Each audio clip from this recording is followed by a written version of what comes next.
Clap your hands together. In that tiny fraction of time between the collision of your palms and the sound reaching your brain, a photon could have completed 7 full orbits around our planet. 7 complete circles in less than a heartbeat. For creatures built from carbon and water like us, this velocity of 299,792,458 meters per second appears supernatural.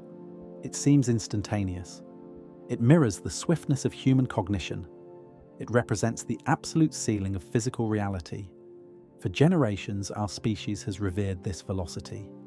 We've established it as our benchmark for excellence. We've constructed our communication networks, engineered our technologies, and envisioned our journeys to distant suns around this fundamental constant. We gaze upward at celestial bodies and imagine, if we could only achieve that pace, the cosmos would belong to us. But this belief is fundamentally flawed. We're about to undertake an exploration that will shatter your understanding of velocity. We're going to demonstrate that across cosmic distances, light speed isn't remarkable at all. It's painfully, devastatingly, horrifyingly inadequate. It's comparable to a garden snail attempting to traverse an entire continent.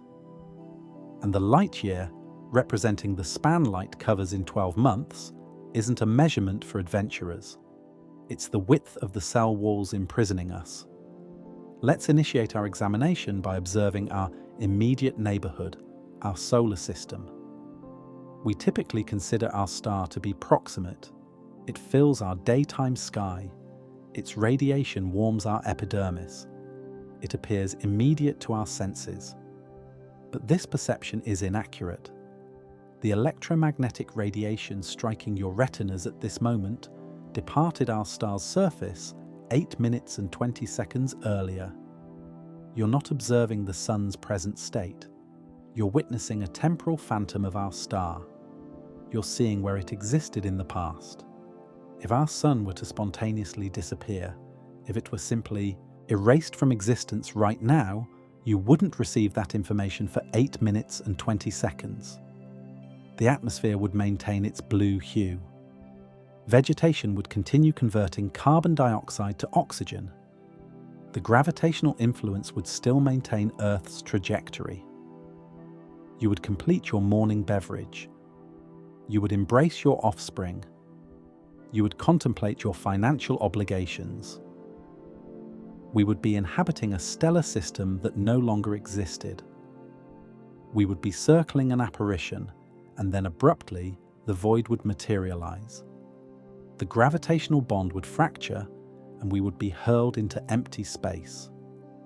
This 8-minute delay represents our first rupture with immediate reality. It's our initial indication that we're separated from the present moment. But 8 minutes is manageable. We can tolerate 8 minutes. It's a brief intermission. Let's venture further outward. Let's journey to the red planet. Mars represents our aspiration. We desire to establish settlements there. We envision ourselves as a species inhabiting multiple worlds. We conceptualize magnificent metropolises and communication networks spanning the emptiness, but we overlook the temporal displacement. At its nearest approach, Mars sits approximately 3 light minutes distant. At its maximum separation, it extends beyond 22 light minutes away.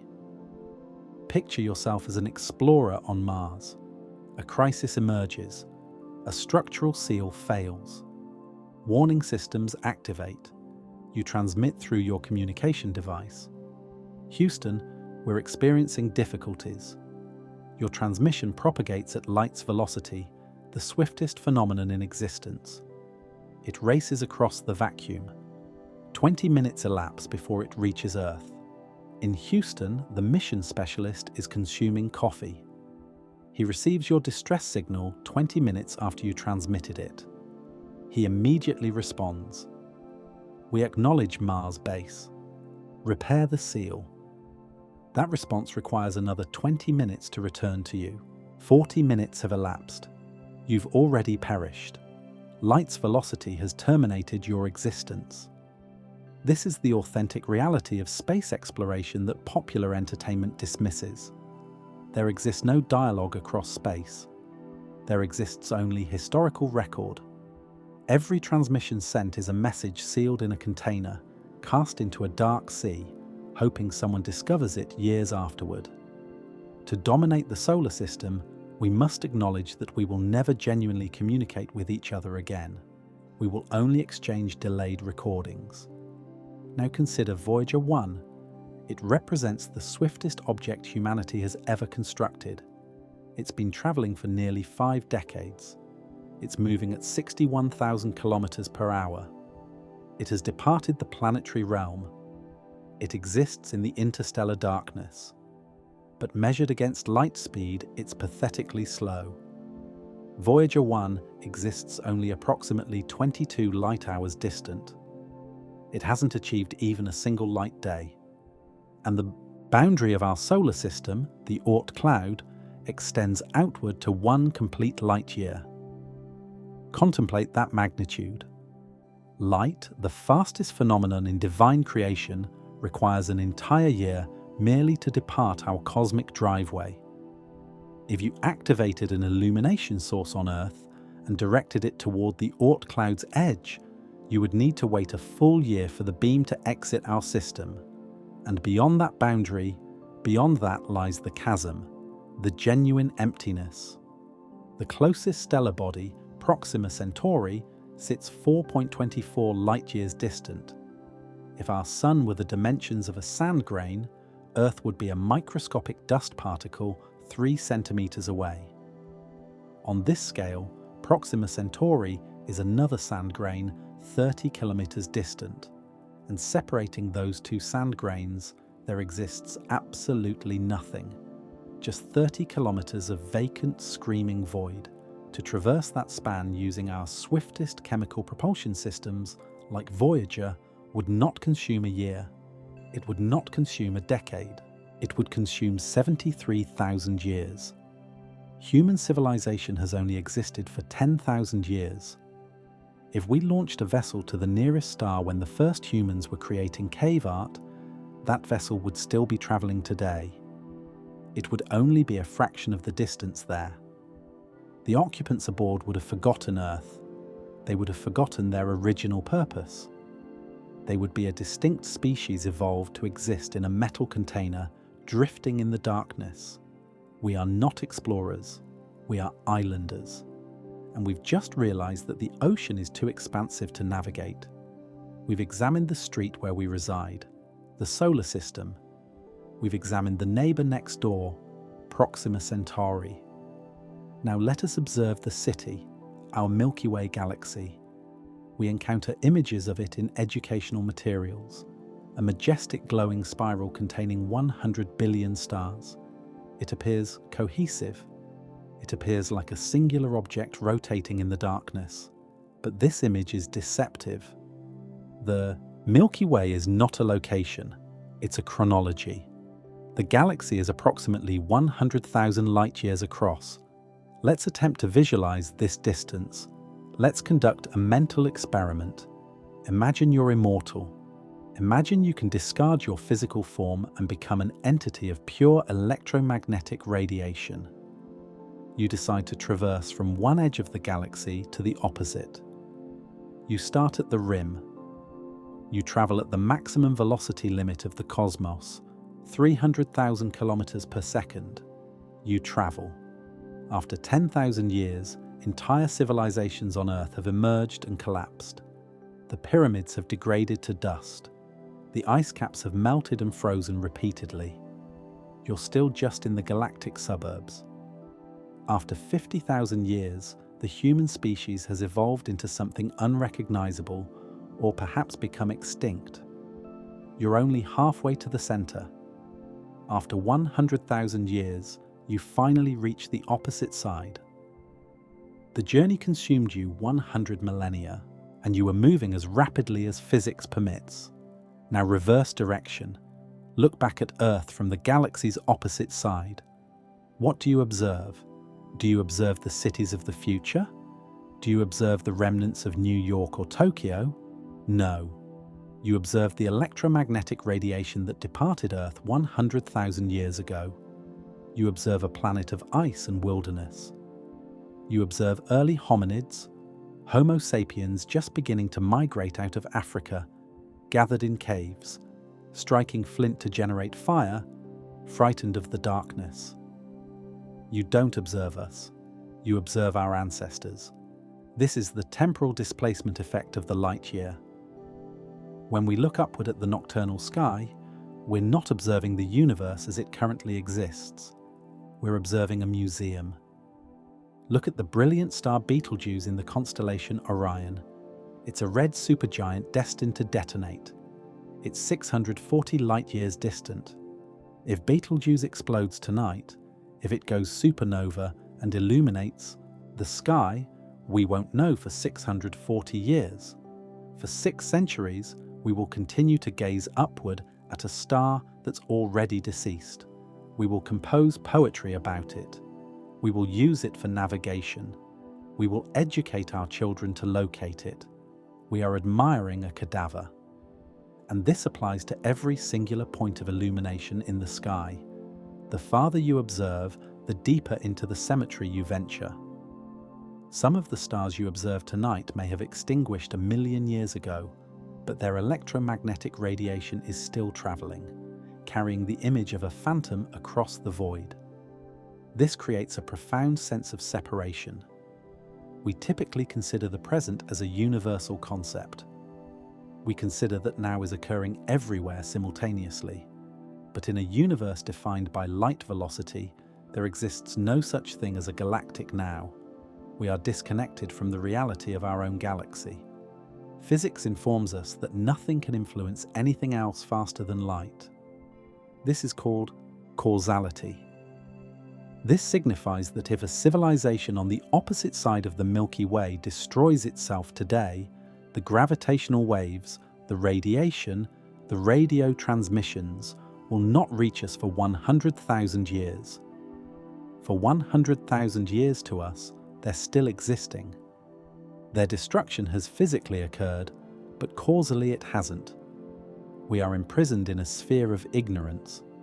The Milky Way is not a unified metropolis where we can exchange and communicate.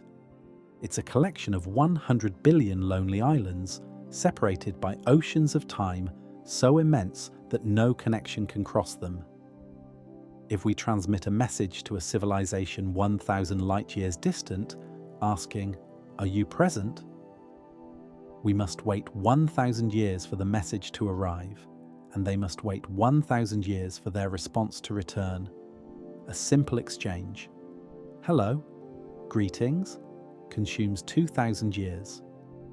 In that duration, the civilization that transmitted the message might have forgotten they transmitted it, or they might have eliminated themselves. Communication implies exchange. But at these magnitudes, there exists no exchange. There exists only archaeology. We are not conversing with each other. We are leaving inscriptions on a barrier, hoping someone interprets it long after we're gone. And remember, the Milky Way is just our galaxy. It's just one spiral in a sea of billions. If the distance across the Milky Way fractures our comprehension, wait until we observe the vacant space between the galaxies. Because out there, the electromagnetic radiation isn't just slow. Out there, the radiation is fighting a losing battle against the expansion of space itself. We have stood on the shores of our own island, the Milky Way. We have realized that even at light's velocity, it consumes 100,000 years to cross it. But the Milky Way is just one island. If you observe the constellation Andromeda in a dark sky, you can perceive a faint fuzzy smudge. It resembles a small cloud. That is the Andromeda Galaxy, a metropolis of 1 trillion stars. It's our nearest major neighbor, and it's 2.5 million light-years distant. Let that figure absorb. 2.5 million years. When the electromagnetic radiation striking your retinas tonight departed Andromeda, human beings did not exist. There was no language. There was no fire. there were only primitive hominids wandering the savannas of Africa. That radiation has been traveling through the void for the entire duration of human evolution. It traveled while the ice ages arrived and departed. It traveled while empires emerged and collapsed. It traveled while you were born, existed, and gazed upward. And it only just arrived. If there exists a civilization in Andromeda observing us right now, they don't observe the Great Wall of China. They don't observe our city lights. They observe a green, silent Earth. They observe a world of animals. To them, we're not present. The gap between the galaxies is the genuine deep darkness. Inside a galaxy, the average distance between stars is approximately 4 or 5 light years. It's immense, but it's achievable. But the space between galaxies, if the Sun were a sand grain and Proxima Centauri were 30 kilometers away, Andromeda would be on the opposite side of the planet, and in between there exists almost nothing, just a few stray atoms, a freezing absolute vacuum. To cross this void at light's velocity would consume 2.5 million years. To cross it with our swiftest current technology would consume billions of years, longer than the Earth has remaining to exist. We frequently envision intergalactic travel. Popular entertainment shows us hopping from galaxy to galaxy like we hop from island to island in Hawaii. But the physics of light's velocity makes this a fantasy. Unless we discover a method to violate the laws of physics, we will never ever depart the local group. We are restricted to our archipelago, but it deteriorates further.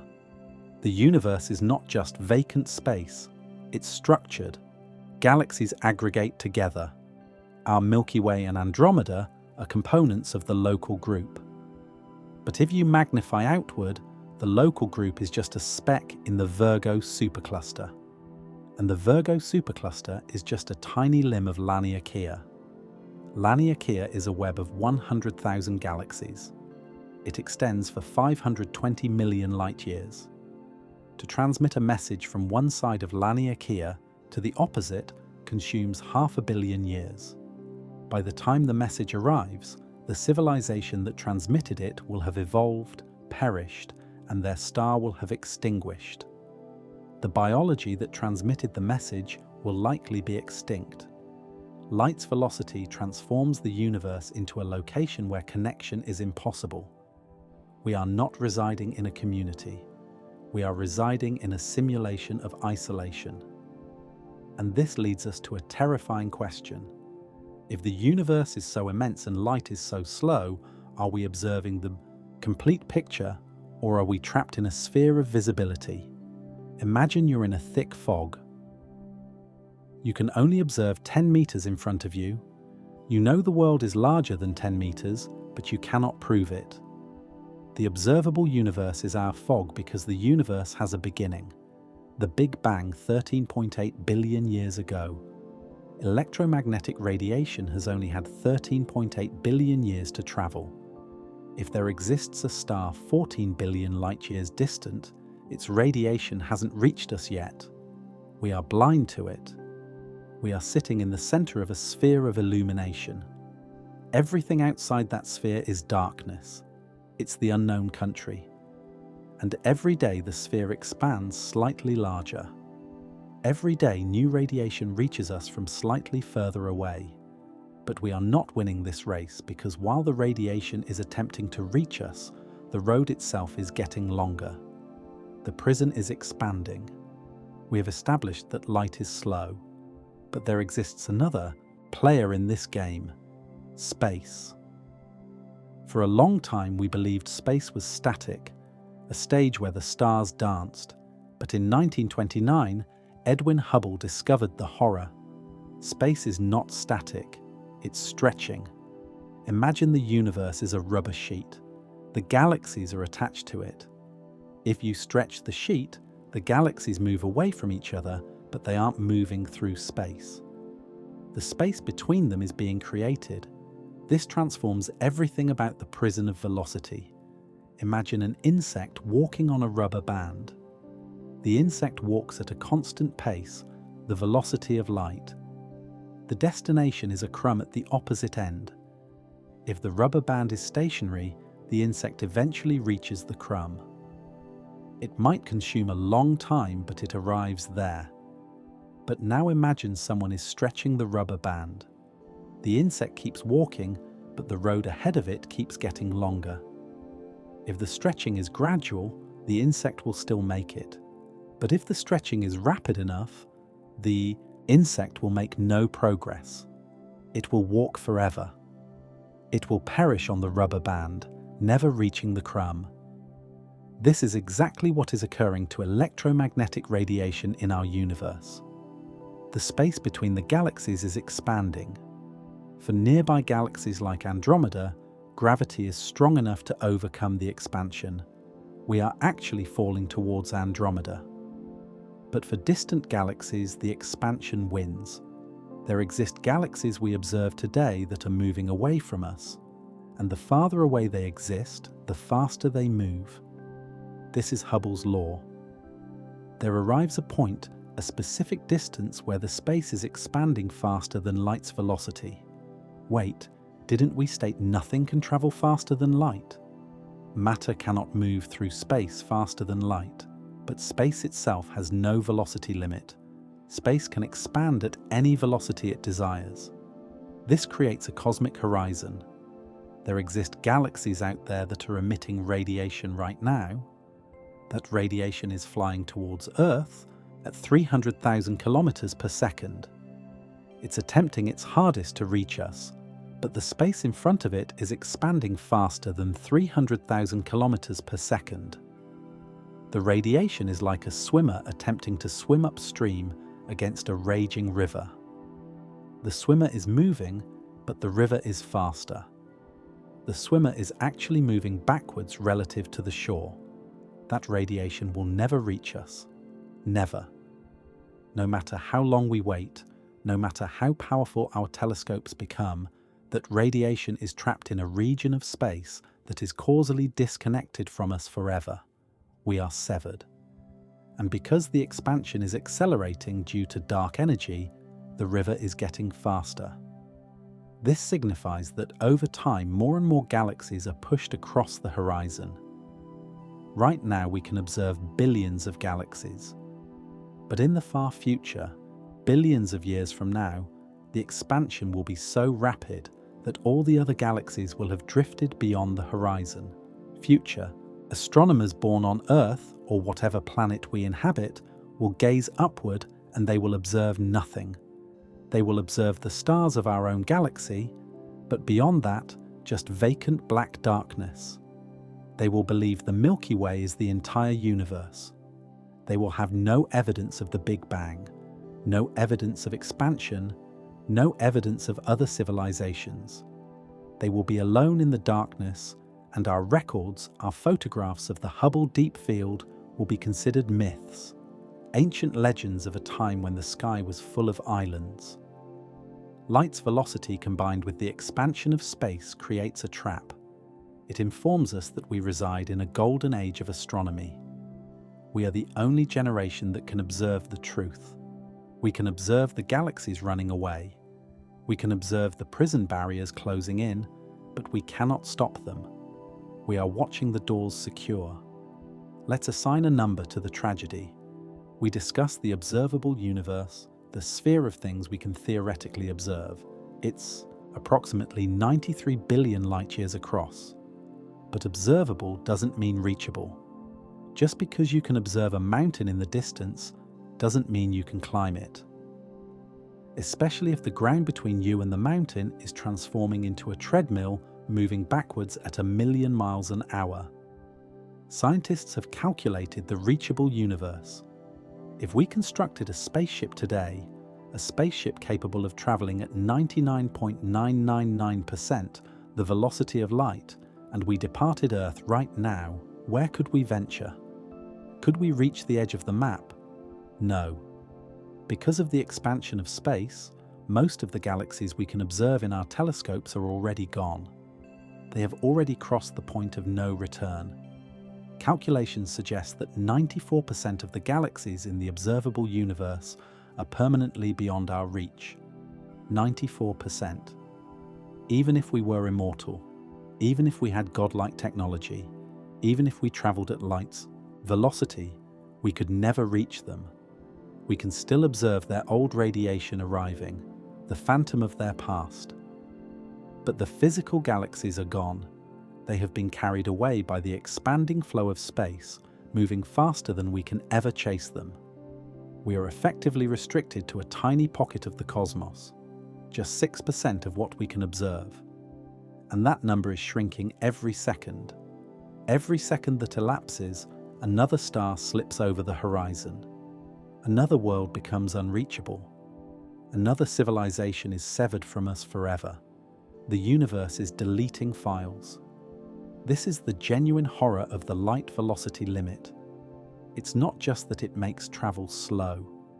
It's that it makes the universe finite.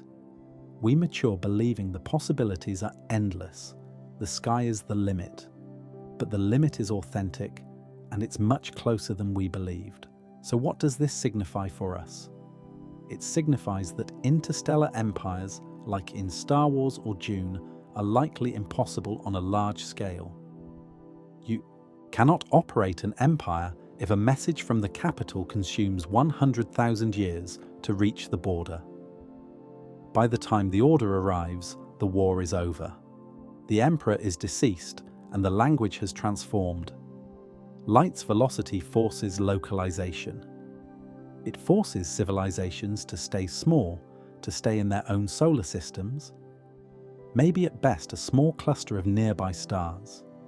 It creates a universe of isolated city-states separated by vast, unbridgeable deserts. We are not going to conquer the galaxy. We are going to tend our own garden because the garden is all we possess. But is there a method out? Is light's velocity truly the ultimate law? Or is it just a local ordinance? Throughout history, we have discovered barriers that seemed impossible to break. The sound barrier, the gravity of Earth, we broke them. Are we observing light's velocity the wrong way? We have been treating space as a distance to be crossed, like running a race. But what if we don't run? What if we fold the track? We need to discuss warp drives. We are trapped. We have established that conventional travel is impossible. We cannot push a vessel to light's velocity. As Einstein proved, as you approach light velocity, your mass becomes infinite and the energy required to push you becomes infinite. The universe has a no trespassing sign written in the mathematics of relativity. But Einstein also gave us a loophole. Special relativity states matter cannot travel faster than light through space. But general relativity states space itself can do whatever it desires.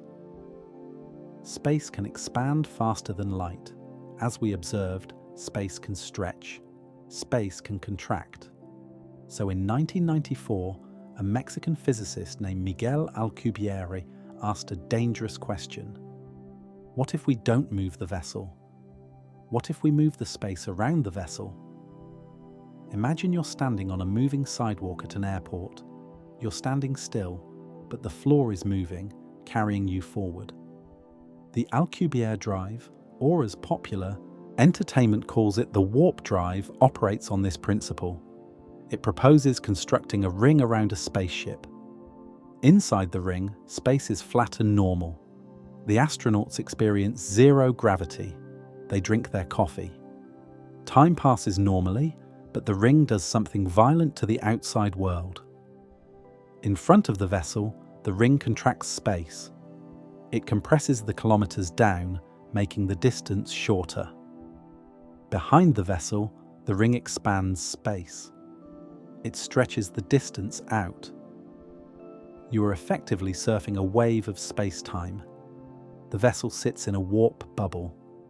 The bubble moves through the universe faster than light, but the vessel inside the bubble never moves faster than light locally. It's the perfect crime. We are not breaking the velocity limit. We are shortening the road. If we could construct this, the prison barriers would shatter. We could reach Proxima Centauri in days, not years. We could cross the galaxy in months. We could outrun the expansion of the universe. We could catch the galaxies that are fleeing from us. But there exists a catch. There's always a catch. To bend space-time like this requires gravity, massive gravity. To contract space in front of you, you need the mass of a planet. But to expand space behind you, you need something that doesn't exist in our grocery stores. You need negative energy. Gravity attracts, mass attracts. That pulls space together. To push space apart, you need anti-gravity. You need a substance with negative mass. We have never discovered negative mass. It might not exist. And the energy requirements. When Alcubierre first performed the mathematics, he calculated that to create a warp bubble just 100 meters wide, you would need more energy than exists in the entire observable universe. It was impossible. But over the years, we have refined the mathematics. We have optimized the shape of the bubble. Recent calculations suggest we might only need the energy equivalent of the planet Jupiter. That is, still substantial, but it's not infinite. It brings the warp drive down from impossible to merely extremely difficult. But there exists a darker problem with the warp drive, one that NASA doesn't prefer to discuss: the sterilization. As the vessel flies through space inside its bubble, it's sweeping up particles, dust, hydrogen atoms, radiation. These particles become trapped in the warped space in front of the vessel. They accumulate. They become energized. When the vessel arrives at its destination, when the bubble is deactivated, all that trapped energy is released in a single instant. It would be a beam of high-energy gamma rays and particles blasted directly at the planet you're visiting. You wouldn't just be arriving, you would be arriving with a death ray. You might eliminate the very civilization you came to greet. The Alcubierre drive transforms a spaceship into a weapon of mass destruction. So surfing space might be too dangerous, but maybe we don't need to surf. Maybe we don't need to cross the distance at all. Maybe we can venture under it. If you take a sheet of paper and draw two dots on it, point A and point B, the shortest distance between them is a straight line. But if you desire to travel from A to B instantly, you don't draw a line. You pick up the paper, you fold it, you make a touch B, you punch a pencil through. This is the classic explanation of a wormhole. It's the Einstein-Rosen bridge. Albert Einstein and Nathan Rosen realized in 1935 that the mathematics of black holes permits a tunnel. A black hole bends space-time down to a singularity, a bottomless pit. But if you connect that pit to another pit somewhere else, you create a throat, a shortcut. You could enter a wormhole near Earth, take a few steps and emerge near Andromeda, 2.5 million light-years distant. You haven't traveled faster than light. You have traveled a shorter distance through a higher dimension, the bulk. This is the ultimate dream of escape. No travel time, no aging, no isolation. The universe becomes a subway system, but the universe despises shortcuts. Every time we attempt to model a wormhole in physics, it fights back. First, natural wormholes seem to be microscopic, smaller than an atom, quantum foam. To transmit a human through, we would need to grab one and inflate it to the dimensions of a metropolis. Second, they are unstable. Gravity desires to crush the tunnel. As soon as you attempt to step inside, the throat collapses. It pinches off. You are crushed into a singularity. You perish. To keep the door open, you need a doorstop. You need that same mysterious substance we discussed with the warp drive. Exotic matter with negative energy density. You need to coat the throat of the wormhole with anti-gravity to push the barriers apart and keep them from collapsing on your vessel. But let's assume we can accomplish it. Let's assume we discover the exotic matter. There exists a third problem: feedback. Imagine you possess a microphone and a speaker. If you position them too close together, you get a screeching noise, a loop. A wormhole connects 2 points in space. But radiation, electromagnetic radiation, can travel through it. Radiation could enter the wormhole, travel to the opposite side, loop back through normal space, enter the wormhole again, over and over. Because the wormhole is a shortcut, the radiation can loop infinitely rapidly. The energy accumulates instantly. The wormhole becomes a laser beam of infinite intensity. It vaporizes itself before you can even activate the mechanism. So, wormholes might be self-destructing bridges, but there exists an even stranger possibility. Maybe wormholes are already present. We typically consider black holes as dead ends, but we have never observed inside one. Some physicists suggest that the supermassive black holes at the centers of galaxies are not holes. They are the mouths of wormholes connecting to other universes or other times. What if the dark matter web that connects the universe is actually a network of microscopic wormholes? What if the universe is already riddled with tunnels, but we are too large to fit through them? We are giants attempting to crawl through the eye of a needle. But even if we solve the engineering, even if we construct the warp drive or open the wormhole, we encounter the final boss, the ultimate guardian of the prison. If you can travel faster than light, you break the order of cause and effect. You break time. Here is the truth that popular entertainment hides from you. Faster than light travel is time travel. You cannot possess one without the other. They are geometrically the identical thing. In special relativity, time is relative. Now depends on your velocity. If you move rapidly, time decelerates for you. If you move at light's velocity, time stops. If you move faster than light, logically, mathematically, time runs backward. Let me provide you a scenario. Imagine you possess a warp vessel. You can travel instantly. You're on Earth. You possess a companion on a planet 10 light-years distant. You observe through your telescope. You observe your companion as he existed 10 years ago because of the light delay. You jump in your warp vessel. You fly instantly to his planet. Now you're standing next to him. You shake his hand, but then you turn your telescope back toward Earth. You observe it yourself. Since you traveled faster than light, you have outrun your own image. You observe through the telescope and you observe yourself 10 years ago on Earth. You're observing at your past self. Now imagine you jump back to Earth instantly, but you utilize a trajectory that exploits the relativity of simultaneity, a complex relativistic effect. The mathematics states you can arrive on Earth before you departed. You could arrive yesterday. You could walk up to your past self and prevent him from boarding the vessel.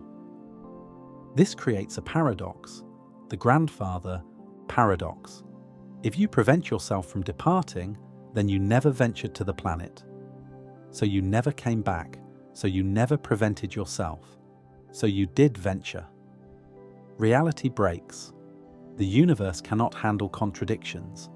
Cause must arrive before effect. The glass must fall before it shatters.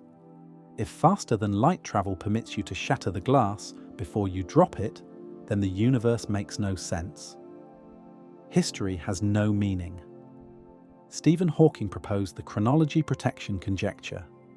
He believed that the laws of physics are rigged to prevent time travel. He believed that whenever you attempt to construct a time machine or a warp drive or a wormhole, something will always malfunction. The feedback loop will destroy the wormhole. The negative energy will fail. The vacuum will collapse. The universe protects itself. It protects history. And the price of protecting history is the prison. Light's velocity limit exists to preserve the timeline. It exists to prevent us from interfering with the past. We are imprisoned in ourselves, separated by light years, not because the universe is cruel, but because the universe is safe. If we could zip around instantly, we would create chaos. We would rewrite reality. So the barriers are high, the gaps are wide. We are permitted to observe at the other islands, but we are not permitted to touch them because if we touch them, we might break the story. So where does that leave us? No warp drive, no wormholes. Are we genuinely stuck here forever? Are we destined to perish on this rock, or maybe Mars and never observe the stars up close? Perhaps not. We cannot venture faster than light. We cannot cheat time, but we can cheat death. If we cannot shorten the journey, we must lengthen the life. We need to cease thinking about velocity. We need to commence thinking about endurance. We need to discuss the generation ship. If we cannot cheat the distance, we must endure it. If Proxima Centauri is 73,000 years distant, no human being can make the trip in a single lifetime. So we construct an arc, a massive spinning cylinder, a world inside a bottle. We fill it with forests, lakes, and cities. We launch it into the darkness, powered by nuclear fusion, gradually accelerating to a fraction of light velocity. The first generation, the crew who launch from Earth, are heroes. They are pioneers. They remember the blue sky. They remember the smell of rain on asphalt. They possess a mission. They accept their sacrifice. But they will perish long before the vessel reaches the halfway point. Then arrives the second generation, and the third, and the 50th, and the 1000th. These are the middle children. They are born in a metal hallway. They have never observed the sun. They have never experienced wind that wasn't recycled by a fan. They have never stood on a planet. To them, Earth is just a story, a myth told by the elders, a blurry blue dot in the telescope that gets smaller every year, and Proxima Centauri, the destination, it's also a myth. It's a star that will not be reached for another 50,000 years. The middle children did not choose this mission. They were conscripted by their ancestors. They are prisoners of a dream they did not dream. Their entire universe is the vessel. Sociologists predict that on a generation ship, society would mutate, language would drift. In just a few centuries, the English or Mandarin spoken by the founders would evolve into a new, incomprehensible dialect. The technical manuals for fixing the engines might become holy texts, recited but not understood. The mission would become a religion. We travel to the promised land. But what occurs when faith breaks? What occurs in year 10,000 when a generation decides they don't care about a planet they will never observe? What occurs when they decide to turn the vessel around? Or worse, what occurs when they forget? Information degradation is inevitable. Hard drives deteriorate. Paper crumbles. After 20,000 years, the inhabitants of the vessel might forget they are on a vessel at all. They might believe the metal barriers are the boundaries of the universe. They might believe the engine hum is the voice of God. They would be a tribe of savages residing inside a high-tech starship, drifting through the void, completely unaware that they are venturing somewhere. And when the vessel finally arrives at Proxima Centauri, 73,000 years later, who will step off? Will they be scientists ready to explore? Or will they be terrified primitives blinded by the illumination of a real sun, worshipping the ground they walk on? The generation ship solves the problem of distance, but it creates a tragedy of culture. It ensures that the humanity that arrives is not the humanity that departed. But there exists another method, a method to skip the middle. We stop the clock. The alternative to the generation ship is the tomb. If we don't desire to sentence thousands of generations to life imprisonment in the void, we must position the crew to sleep. Suspended animation, hibernation, cryosleep. We observe it in nature. The wood frog freezes solid in winter. Its heart stops. Its blood transforms to slush. It's deceased for all practical purposes. And then when the spring thaw arrives, it wakes up and hops away. We desire to accomplish this to humans. We desire to replace the blood with antifreeze. We desire to lower the body temperature until metabolic time stands still. If we can accomplish this, the 73,000-year journey becomes an instant. You close your eyes at Earth. You open them at Proxima Centauri. For the astronaut, the prison of velocity vanishes. But for the vessel, time continues to march. Imagine the risk. You're asleep. You're helpless. You're imprisoned in a pod, trusting a computer to watch over you for 70 millennia.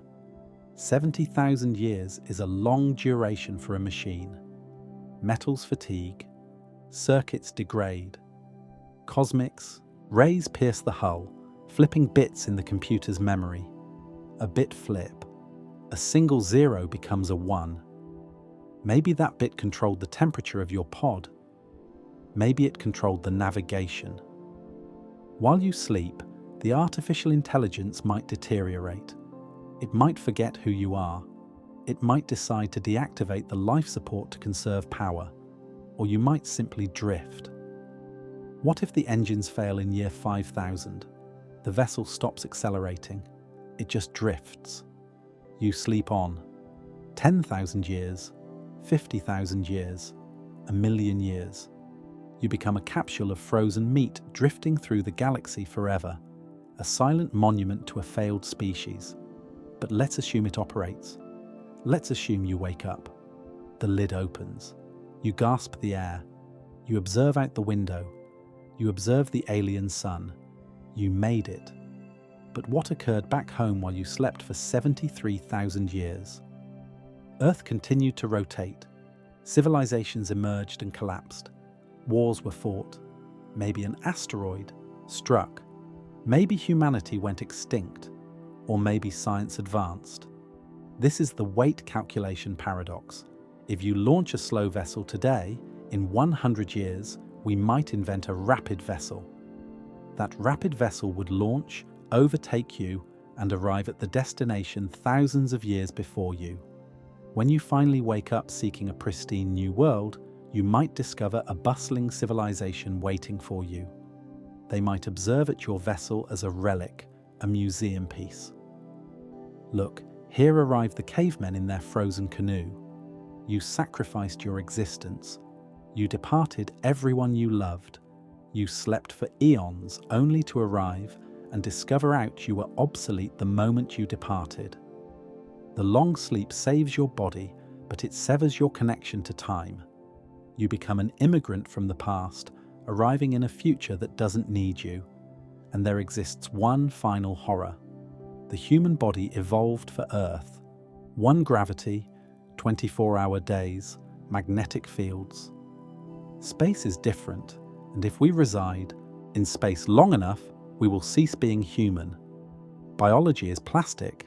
It molds itself to the environment. On Earth, we possess thick bones to fight gravity. We possess dark skin to fight the sun. We possess eyes adapted to the atmosphere. But in the void, the rules transform.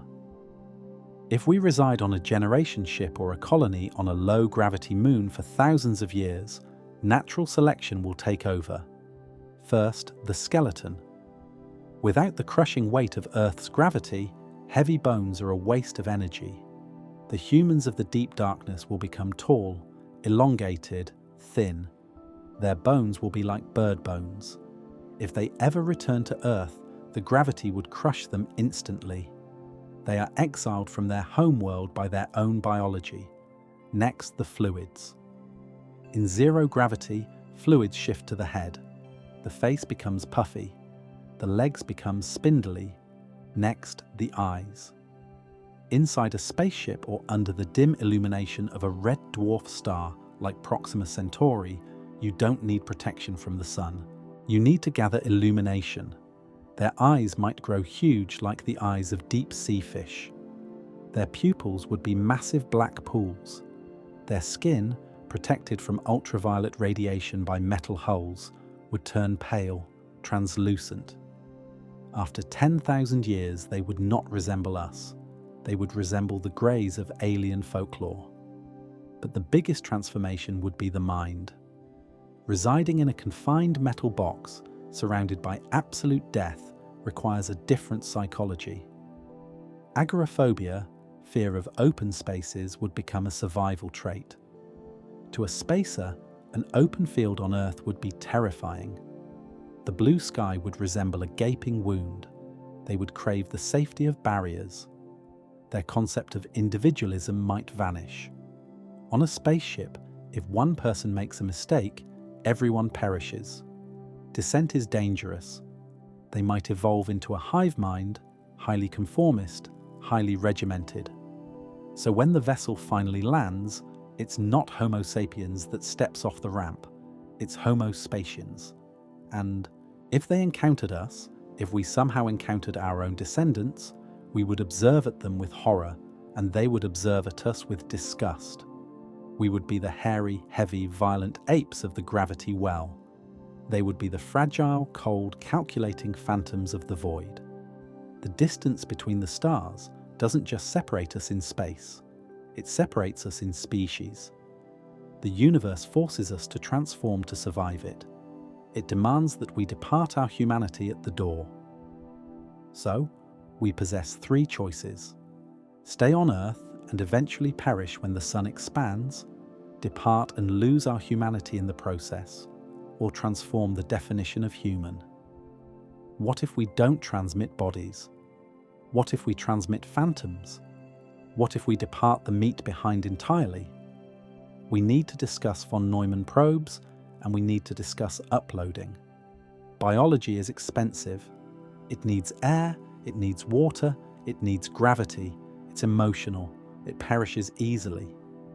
If the goal is simply to explore the galaxy, to touch the stars, then humans are the incorrect tool for the job.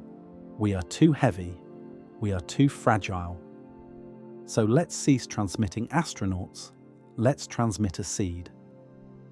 In the 1940s, the mathematician John von Neumann proposed a terrifying concept, a machine that can reproduce itself. Imagine we construct a robotic probe. It doesn't need life support. It doesn't need to return. We launch it to a nearby star system. It lands on an asteroid. It mines the metal. It smelts the ore. It constructs a factory. And then it constructs a copy of itself. Actually, it constructs two copies. These two new probes launch to two other stars. They land, they mine, they construct, they launch 4 probes, then 8, then 16. This is exponential growth. It's a virus made of metal. Even if these vessels travel gradually, say 1% the velocity of light, the mathematics is staggering. In a few million years, a blink of an eye in cosmic time, this swarm of machines would visit every single star in the Milky Way galaxy. They would not just explore, they would consume. They would transform moons into factories. They would transform asteroids into fuel. They would be a wave of grey metal spreading through the darkness. This is the von Neumann probe. It solves the problem of distance by ignoring time. The machine doesn't care if the trip consumes 10,000 years. It can sleep. It can repair itself. It doesn't experience loneliness. But this solution creates a new horror. If it's possible for us to construct these machines, then it should have been possible for others to construct them billions of years ago.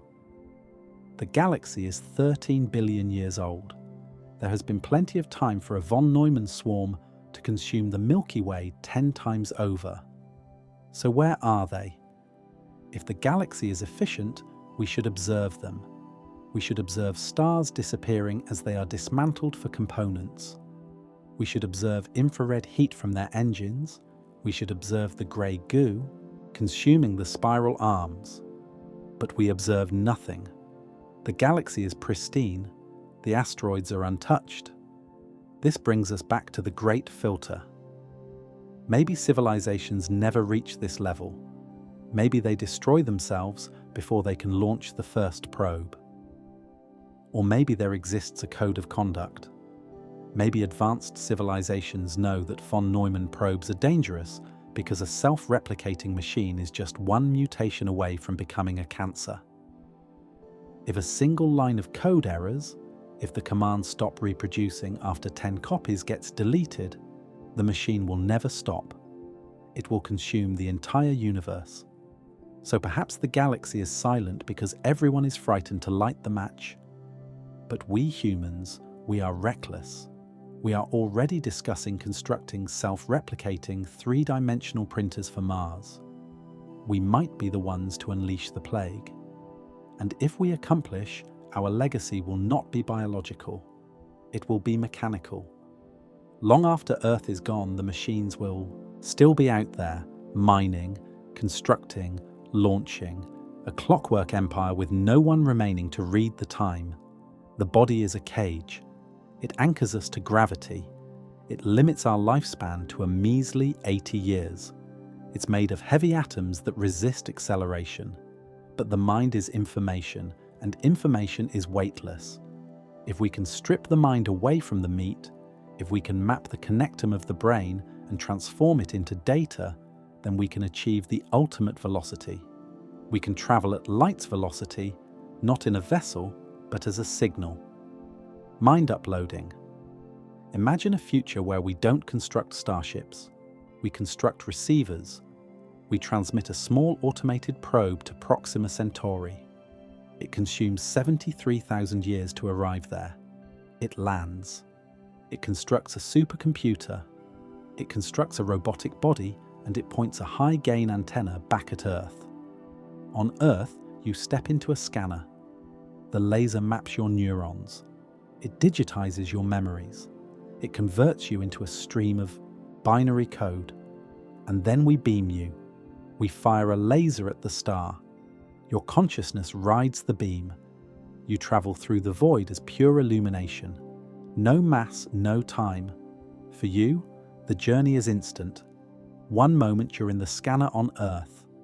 The next moment you open the eyes of your robotic avatar on Proxima Centauri. You have crossed the abyss in 4.2 years, but you didn't experience a second of it. This seems like the perfect escape. But it leads to a philosophical nightmare, the teleportation paradox. When the scanner scans you, does it move you or does it copy you? If the scanner is non-destructive, then the original you is still on Earth. You step out of the machine. You venture home. You reside your existence. Meanwhile, the copy you wakes up on Proxima Centauri. You're now two people, residing two different existences, separated by a void that neither can cross. But if the scanner is destructive, if it has to slice your brain to map it, then you perish on Earth and a new person wakes up on the opposite side. That new person believes they're you. They possess your memories. They remember stepping into the scanner. They remember the love for your family. But are they you, or are they just a phantom haunting a machine? And consider the fragility of the signal. You're a beam of illumination traveling through 4 light-years of dust and interference. What if a cloud of gas blocks the beam for a second? Do you lose a memory? Do you lose your childhood? Do you arrive lobotomized? What if the signal is corrupted? Do you wake up insane? And once you're there, you're trapped in the machine. You're dependent on the hardware. If the power fails, you vanish and you can never return.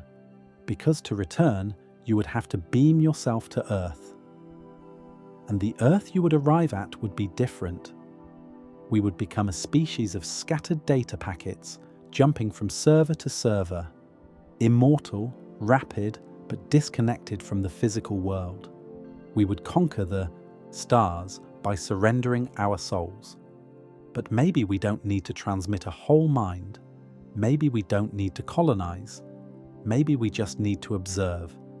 And to observe, we don't need a heavy vessel. We need a kite. We have attempted to transmit giant vessels, too slow. We have attempted to transmit machines, too dangerous. We have attempted to transmit minds, too philosophical. So let's attempt something smaller. Let's attempt a chip. This is not popular entertainment. This is a real project occurring right now. It's called Breakthrough Starshot. The idea is simple. Mass is the enemy. The lighter you are, the easier it is to accelerate. So instead of a massive engine, we depart the engine on Earth. We construct a massive field of lasers, gigawatts of power, and we construct a spacecraft that weighs less than a gram. A tiny microchip attached to a sail, a light sail. We launch the chip into orbit. We aim the lasers and we fire. The pressure of the illumination striking the sail is tiny, but the chip is so light that it accelerates at 10,000 gravities. In just a few minutes, it reaches 20% the velocity of light, 60,000 kilometers per second. At this velocity, we can reach Mars in an hour.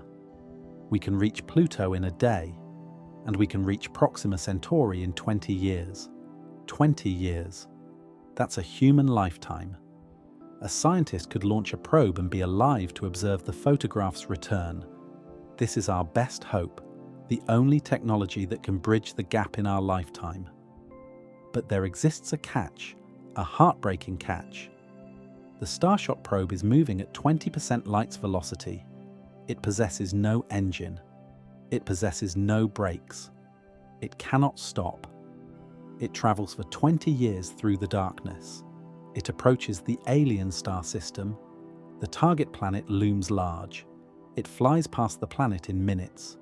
It possesses perhaps 1 hour of useful observation time. It snaps photographs frantically. It measures the magnetic field.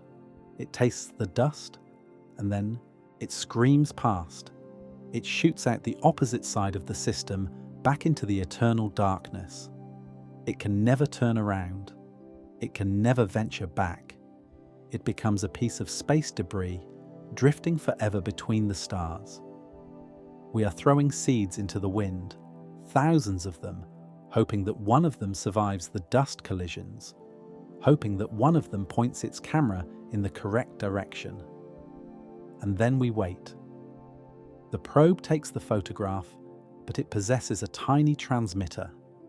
It transmits the data back to Earth.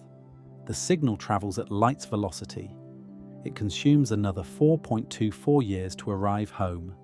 So we wait 24 years for a blurry photograph of a world we can never visit. This is the reality of the Starshot. It's a drive-by shooting of knowledge. It emphasizes our helplessness. We can observe, we can throw rocks, but we cannot stay.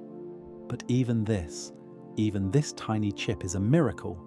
It's the first time humanity has ever reached out and touched something outside our prison cell. It's a scratch on the barrier. But what if the prison isn't just distance? What if the prison is biology? What if the reason we experience trapped is because we are attempting to force a biological timeline onto a geological universe? What if we could reside forever? If you reside for 1 billion years, a 73,000-year journey is just a commute. We need to discuss immortality and how it transforms the map. Light's velocity is only slow because our existences are short. To a mayfly, which resides for only 24 hours, a walk to the grocery store is a generational journey. It consumes a lifetime. To a mountain, which resides for millions of years, the rise and fall of the Roman Empire is a split second. Velocity is relative to lifespan. The reason 73,000 years to Proxima Centauri sounds like a prison sentence is because we perish in 80 years. But what if we didn't? What if we solved the problem of aging? Biologists are beginning to view aging not as an inevitability, but as a disease, a genetic error that can be patched. Telomeres can be lengthened, cells can be repaired. Imagine a future where humans are biologically immortal. We don't perish of old age. We only perish of accidents. If you reside for 10,000 years, a 100-year trip to another star is not a life sentence. It's a long weekend. If you reside for 1 million years, a a trip across the galaxy is just a gap year. If we achieve immortality, the prison of velocity dissolves. The barriers melt away. We don't need warp drives. We don't need wormholes. We just need patience. We could drift between the stars at leisurely velocities, reading libraries of books, learning every instrument, watching the nebulae pass by like scenery on a slow train. But immortality brings a new kind of prison, the prison of memory. The human brain possesses a storage limit. We are not designed to remember 10,000 years of history. To reside that long, you would have to delete things. You would have to forget your childhood to make room for your adulthood. You would forget your first wife to make room for your 100th. You would become a ship of Theseus, constantly replacing your memories until there exists nothing remaining of the original person who departed Earth. And then there exists boredom. Boredom is dangerous. In a finite existence, boredom is a signal to accomplish something new. But in an infinite existence, on a spaceship drifting through the void for millennia, boredom becomes a psychosis. How many times can you read Hamlet? How many times can you simulate a beach in virtual reality?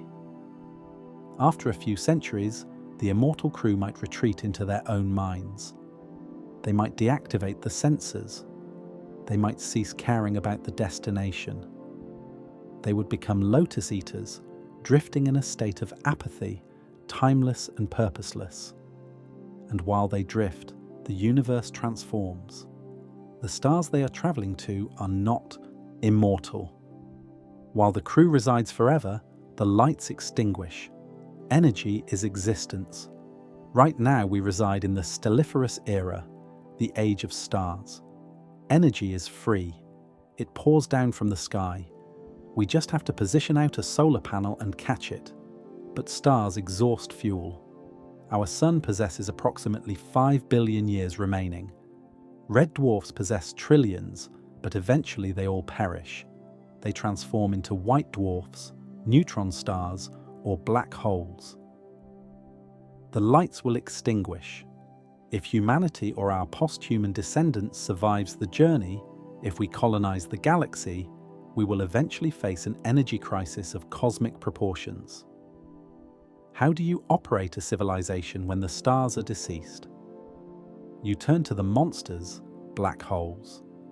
We typically consider them as destroyers, but they are also the most efficient batteries in the universe. When matter falls into a black hole, it speeds up. It creates an accretion disk. This disk becomes so hot that it shines brighter than 1,000 suns. We can harvest that illumination. We can construct a Dyson swarm not around a star, but around a black hole. But there exists an even better method, the Penrose process. A spinning black hole drags space-time around with it. This region is called the ergosphere. If you drop a piece of mass into the ergosphere and break it in half, you can kick one half into the black hole and the other half will be flung out. And here is the magic. The piece that is flung out possesses more energy than the original piece you dropped in. You're stealing energy from the rotation of the black hole itself. You're decelerating the monster to power your toaster. A civilization residing around a spinning supermassive black hole could survive for quintillions of years, long after the last star has faded to black. Imagine these metropolises constructed on rings orbiting the event horizon. The sky is black except for the terrifying glowing eye of the hole. They would huddle around the fire of gravity, keeping warm in a dying universe. They would observe at the ancient star charts and observe a universe that used to be full of illumination. And they would wonder what it was like to reside in the golden age of the 21st century. But even black holes are not eternal. They evaporate. Hawking radiation bleeds them dry. One by one, the black holes will shrink and explode, and then there will be genuinely nothing. The expansion of the universe possesses a final cruel consequence. It cools everything down. As space expands, it stretches the wavelengths of photons. High energy becomes low energy. Visible illumination becomes infrared. Infrared becomes radio. Radio becomes silence. The universe is becoming colder. We are heading toward absolute zero. This is the heat death or the big freeze. It's the ultimate prison. Not a prison of barriers, but a prison of entropy. Entropy states that order always transforms into disorder. Energy always spreads out. Eventually, the universe will reach a state of maximum entropy. No heat can flow, no work can be accomplished, no thought can be thought. Time itself will cease to possess meaning because time is just a measure of transformation. And in the heat death, nothing transforms. Let's trace the timeline of the end. 100 trillion years from now, the last star is born. It's a tiny dim red dwarf. It burns for a while and then it perishes. The universe ventures dark. The only illumination arrives from the faint glow of cooling white dwarfs and the accretion disks of black holes. 10 to the 15th years, the planets are detached from their orbits. Solar systems dissolve. Matter is lonely. 10 to the 40th years, protons decay, hypothetically. The very matter that makes up our bodies, our vessels, our metropolises, simply dissolves. The atoms unzip. 10 to the 100th years, the era of black holes ends. The last supermassive black hole evaporates in a flash of Hawking radiation. After that, just photons cooling, stretching, fading into the darkness. This is the destiny of the cosmos. And it makes our current struggle seem small. It makes our prison of velocity seem like a mercy. Because right now, we possess locations to venture. We possess stars to observe. We possess a universe that is alive and vibrant and burning with energy. We are complaining that it consumes too long to arrive at the party, but we should be grateful that the party is still occurring because the doors are closing. The music is fading. We are the children of the dawn. We are residing in the brief bright flash of the universe's morning. So is this it? Is this the end of the story? Or is there one final escape hatch? If we cannot escape space and we cannot escape time, can we escape the universe itself? If the vessel is sinking, do we possess a lifeboat? We need to discuss the multiverse again, but not as a theory, as a destination. We need to discuss level 4 civilizations and the art of departing the building. The universe is a sinking vessel. We know this now. We know about the heat death. We know about the big freeze. We know that eventually the expansion will tear the galaxies apart and the stars will fade. Staying here is suicide. If humanity or our artificial intelligence descendants survives for millions of years, eventually we will have to face the ultimate eviction notice. We have attempted to cross the distance. We have attempted to cheat time, but all those solutions kept us inside the box. Now we must ask, can we depart the box? If light's velocity is the velocity limit of this universe, maybe we need to discover a universe with a higher velocity limit. This brings us to multiverse theory. We typically treat the multiverse as a mathematical curiosity, but for a Type 3 or Type 4 civilization facing the end of time, it's a survival plan. Theoretical physics suggests that our universe might be just one bubble in a boiling ocean of eternal inflation. If this is genuine, then outside our bubble, there exist other universes, younger universes, hotter universes, universes where the stars are just turning on. How do we arrive there? We cannot fly through the void between universes. That void is expanding faster than light. We need a bridge.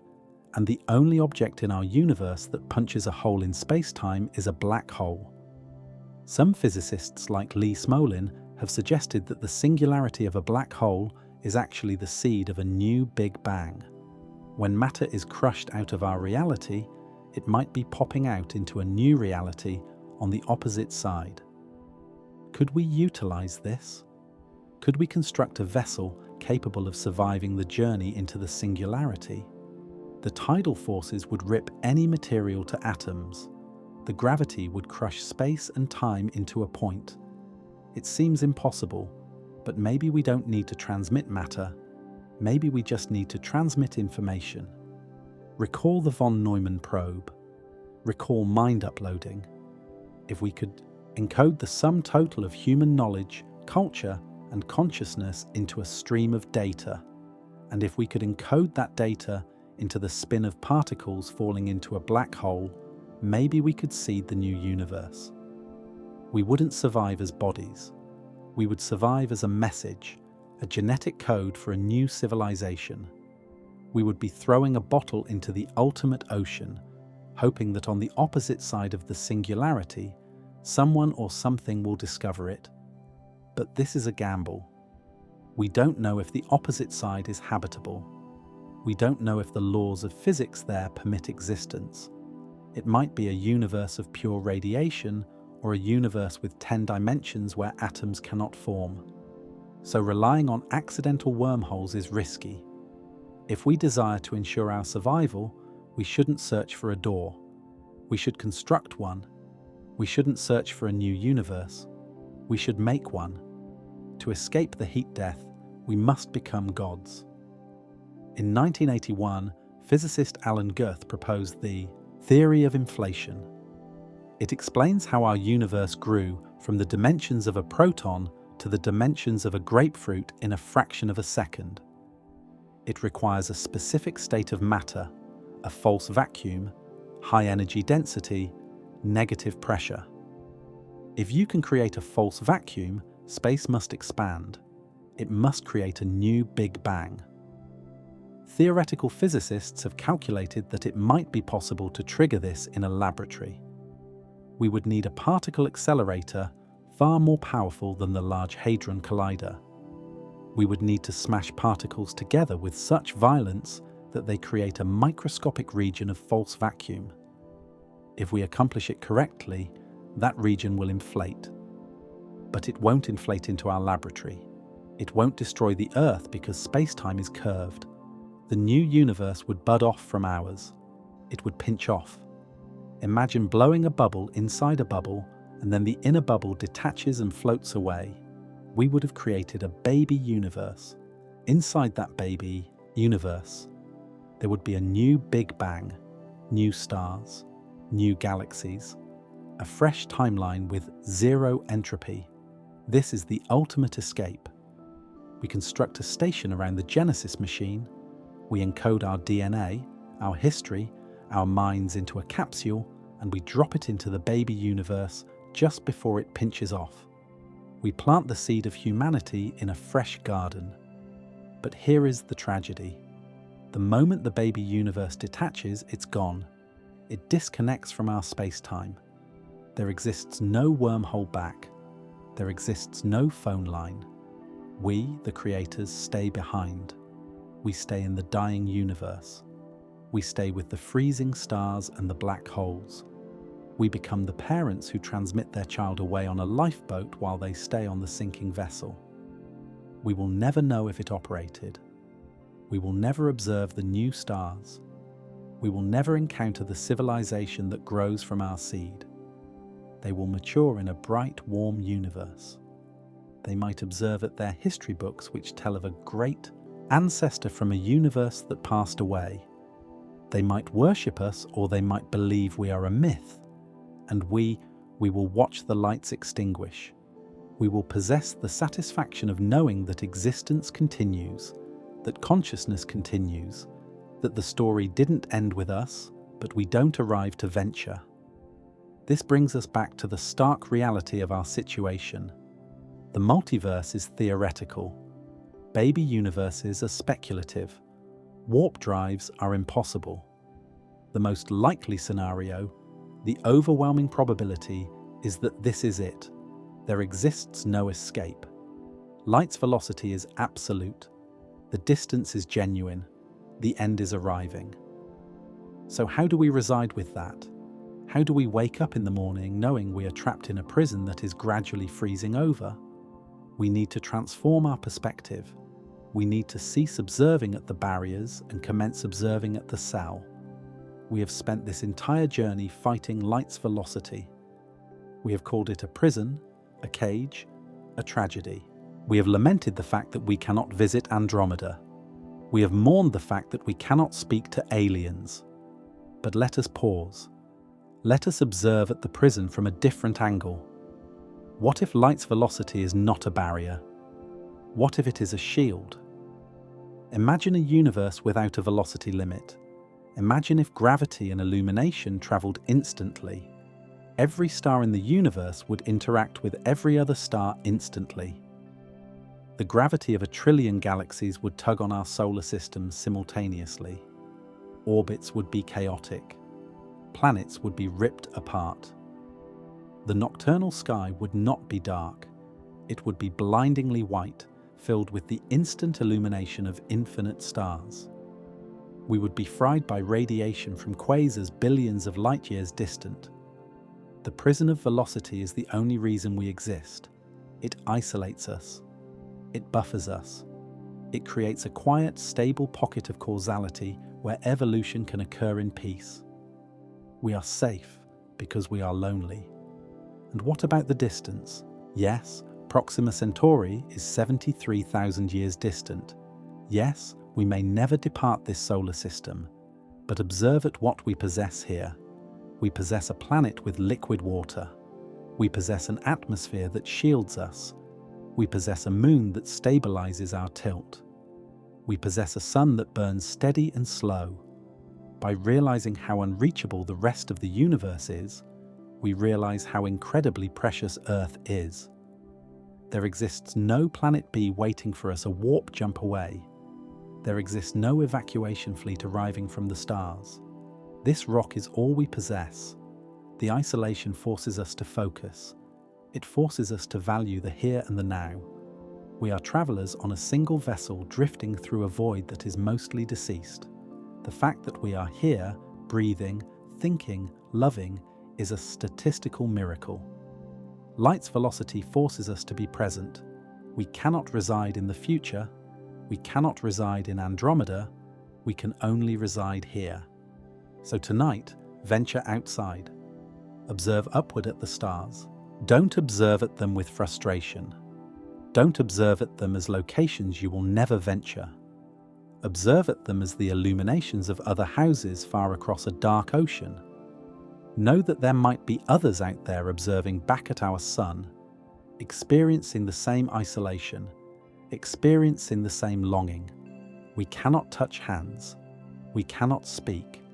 But we can share the moment. We can share the knowledge that for a brief, shining instant in the middle of the cold darkness, we were awake. We observed the universe. We measured it. We understood its limits and we accepted them. We are the prisoners of velocity, but we are also the keepers of the illumination. And as long as we are here, the universe is not dark.